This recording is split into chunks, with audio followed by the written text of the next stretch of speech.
Hey everyone, welcome to our video interviews for our Osteopathic Roundtable. My name's Emily Willmann. I am your Vice Chair for the National SAAO Council. I'm a third-year Des Moines University student, and I'm here with Dr. Philson. Dr. Philson is going to introduce himself because he has a very prestigious resume, and he's very good at talking about himself.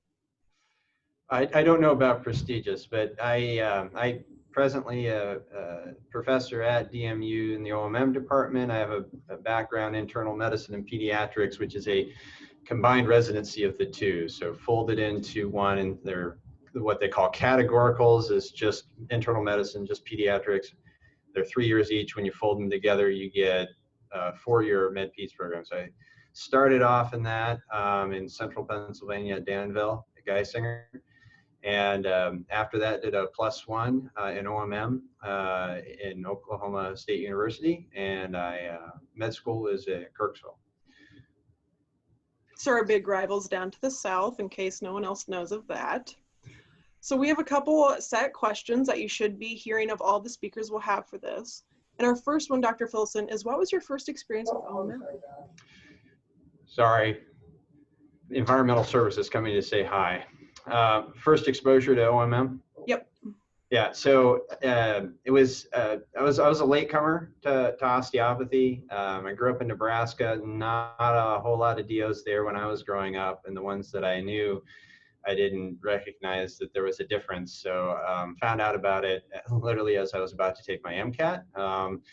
Scrounged around, and I was doing a research rapid speed trying to figure out what this thing was. I was really intrigued, and got a hold of a DO in Omaha, my home state, and he was doing OMM, cranial, and homeopathy as well. And so that was quite an eye-opener because, you know, I didn't know what any of it was, but it was trying to parse through, you know, watching the homeopathy and going, gosh, I don't remember still writing about any of this, but, you know, hey, that was a while back. Because I'd started off reading Still's autobiography. Yeah, so that was my first exposure. I was quite intrigued. So I was interested in massage as a high school student. So I was, yeah, quite eager to learn about manual medicine. And did you feel like you picked it up pretty quickly, or were you kind of late bloomer in school as well? No, so I guess the way I looked at it when I started, because I was still a little uncertain. I'd done some reading. I learned a lot about it prior to starting med school. And so when starting at Kirksville, I kind of took the approach that, hey, I'm going to give this a real good, solid try and learn as much about it as I can. So I actually got real aggressive right out of the gate. We had a club fair early on, and I went straight to what was then called the UAAO, now the SAAO. Sought them out right away and like, I am joining you. So yeah, I just started real intense and basically didn't stop. You know, I liked it, I enjoyed it, and so I just kept with it. That's awesome. That's definitely awesome.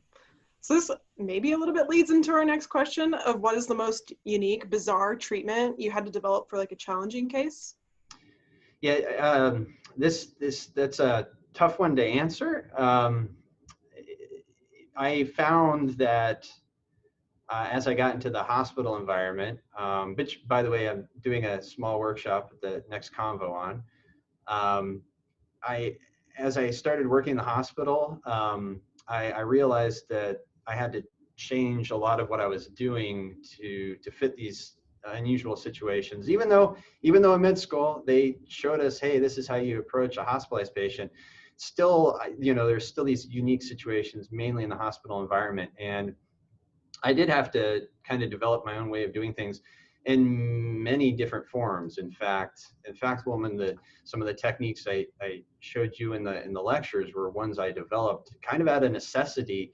Like, oh, I want to treat T7 with muscle energy, but the patient can't sit up. And that's kind of how I learned how to do it. And so I kind of just had to troubleshoot. And it's hard to remember how awkward it was, because after using those over the years, it just became normal. And so some of those challenging situations over the years then became just normal situations. So much so that actually I became more comfortable using OMM in the hospital than I did in the clinic. But I guess vaguely I remember wanting to get to the OA, get to the vagus in, patients in the ICU and early on, and, kind of doing an anterior approach and kind of reaching around the patient and having an ET tube in the way and a central line. And that I do remember being fairly awkward, but, after you do that a good dozen times or so, and you see that you're not extubating anyone or yanking their central line, it's like, oh, okay, this isn't so bad.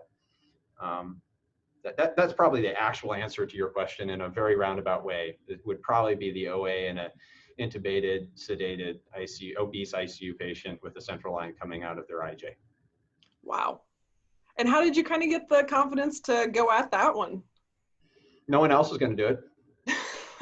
Can't make it worse, right, at that point? Well, yeah, I mean, I didn't start in the ICU when I was a third year. I didn't start, actually my first rotation was inpatient medicine. But yeah, I was doing stuff on med-surg long before I started playing with ICU patients.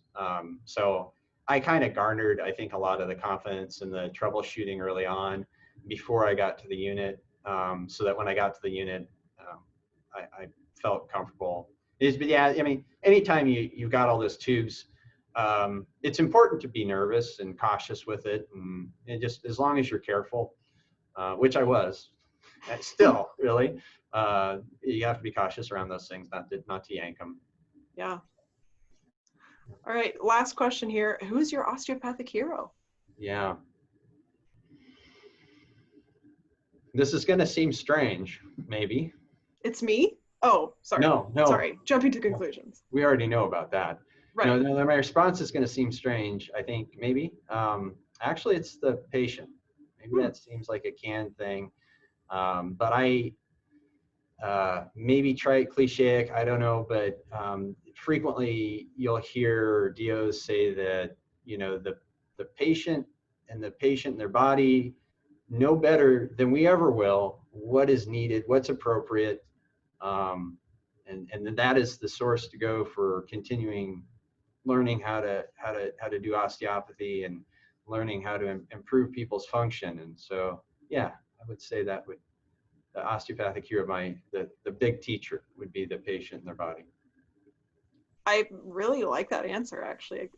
I can relate to that in part, for sure. You learn so much, so awesome. Well, yeah, just to kind of hype up your pitch, where will you be on March 17th to 21st this coming 2021? Well, I'll either be physically at Convo, or I'll be talking to a camera like this to people over Zoom at Convo. But yes, we'll be doing a student workshop on inpatient OMM. And you'll be showing us some of those fun techniques you developed with all the intubated IJ patients. Yeah, and hopefully wrapping up with how to come up with your own technique, which I think is perhaps the most important thing. Yeah, that sounds awesome. Well, thank you so much for taking your time to speak with us and for letting us promote you. Yes, good chatting with you as always. See you in March. Cheers.